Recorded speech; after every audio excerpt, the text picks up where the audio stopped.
Which one? Coconut. Coconut. Okay. Semua. You're cutting semua. Fry hard.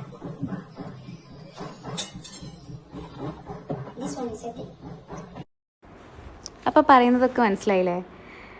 നമ്മൾ നമ്മുടെ തേങ്ങ ചെറിയ ചെറിയ കഷ്ണങ്ങളാക്കിയിട്ട് ഒരു മിക്സിയുടെ ജാറിലോട്ട് ഇട്ട് കൊടുക്കുക. അതിലോട്ട് കുറച്ച് കാഷ്യൂ, അതേപോലെ തന്നെ നമ്മുടെ 2 പട്ട, അതുപോലെ 2 ഏലക്കായും കൂടി ഇട്ട് കൊടുക്കുക.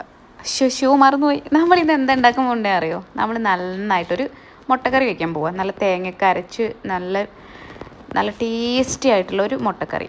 നമ്മൾ നന്നായിട്ട് അരയണം കേട്ടോ. തേങ്ങ നല്ല ഫൈൻ പേസ്റ്റായിട്ട് അരയ്ക്കുക. എന്നിട്ട് നമ്മൾ ഗ്യാസ് ഓൺ ആക്കിയിട്ട് ചട്ടി അടുപ്പത്ത് വയ്ക്കുക. അടുപ്പിൽ വെച്ചിട്ട് നമ്മൾ സെയിം ചെയ്യുന്നത് തന്നെ, എണ്ണ ഒഴിക്കുക. അതിലോട്ട് നമ്മുടെ ഉള്ളി ഇട്ടിട്ട് നന്നായിട്ട് വഴറ്റിയെടുക്കുക കേട്ടോ. എന്നിട്ട് അതിലോട്ട് 1 സ്പൂൺ ജിഞ്ചർ ഗാർലിക് പേസ്റ്റാണ് എടുത്തിട്ടുള്ളത്. അത് നന്നായിട്ട് ഇട്ട് കൊടുത്തിട്ട് നന്നായിട്ട് ഇളക്കി കൊടുക്കുക. അത് നന്നായിട്ട് വഴണ്ടി വരുമ്പോൾ നമ്മൾ അതിലോട്ട് 2 ചില്ലി ഇട്ട് കൊടുക്കുക. കുറച്ച് ഉപ്പും കൂടി ഇട്ടിട്ട് നന്നായിട്ട് വഴച്ചെടുക്കുക. അവൾ കുക്ക് ചെയ്യുമ്പോൾ ഞാൻ വീഡിയോ എടുക്കും, ഞാൻ കുക്ക് ചെയ്യുമ്പോൾ അവൾ വീഡിയോ എടുക്കും. അങ്ങനെയാണ് നമ്മൾ വീഡിയോ ഒക്കെ എടുക്കുന്നത്. എന്നിട്ട് നന്നായിട്ട് അതിലോട്ട് തക്കാളിയും കൂടി ഇട്ടിട്ട് നന്നായിട്ട് വഴറ്റി കൊടുക്കുക. നന്നായിട്ട് വഴറ്റി വരുമ്പോൾ അതിലോട്ട് മഞ്ഞൾപ്പൊടി, നമ്മുടെ മല്ലിപ്പൊടി, മുളക് പൊടി എല്ലാം കുറച്ച് ഞാൻ ചേർക്കുന്നുള്ളൂ. കാരണം എനിക്ക് എൻ്റെ മോൾക്കും കഴിക്കുന്ന രീതിയിൽ ഒരുപാട് എരിവൊന്നും ഇടുന്നില്ല. പിന്നെ കുറച്ച് ഗരം മസാലയും കൂടി ഇട്ടിട്ട് നന്നായിട്ട് അങ്ങോട്ട് വഴറ്റി കൊടുക്കുക. അത് നന്നായിട്ട് വഴണ്ടി വരുമ്പോൾ അതിലോട്ട് 1 ഗ്ലാസ് വെള്ളം ഇട്ട് കൊടുക്കുക. വെള്ളം ഒഴിച്ചു കൊടുത്തിട്ട് അത് നന്നായിട്ട് മിക്സ് ചെയ്ത് കൊടുത്തിട്ട് നന്നായിട്ട് മിക്സ് ചെയ്ത് കൊടുത്തതിന് ശേഷം നമ്മൾ 3 മുട്ട ഇട്ട് കൊടുക്കുക. എന്നിട്ട് നമ്മൾ കുറച്ച് നേരം അടച്ചു വെച്ച് വേവിക്കണം കേട്ടോ.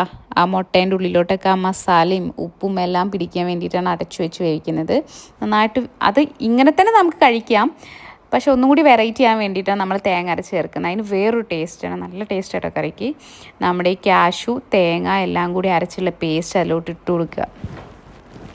എന്നിട്ട് നന്നായിട്ടത് എല്ലായിടത്തേക്കും എത്തുന്ന രീതിയിൽ, തേങ്ങയുടെ അരപ്പ് എല്ലായിടത്തേക്കും എത്തുന്ന രീതിയിൽ നന്നായിട്ട് മിക്സ് ചെയ്ത് കൊടുക്കുക കേട്ടോ.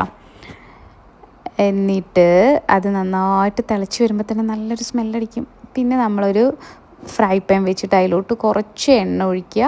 നമ്മുടെ ചെറിയ ഉള്ളി ഇട്ട് കൊടുക്കുക. പിന്നെ കറിവേപ്പിലയും കൂടിയും കൊട്ടിട്ട് നന്നായിട്ട് താളിച്ചെടുക്കുക.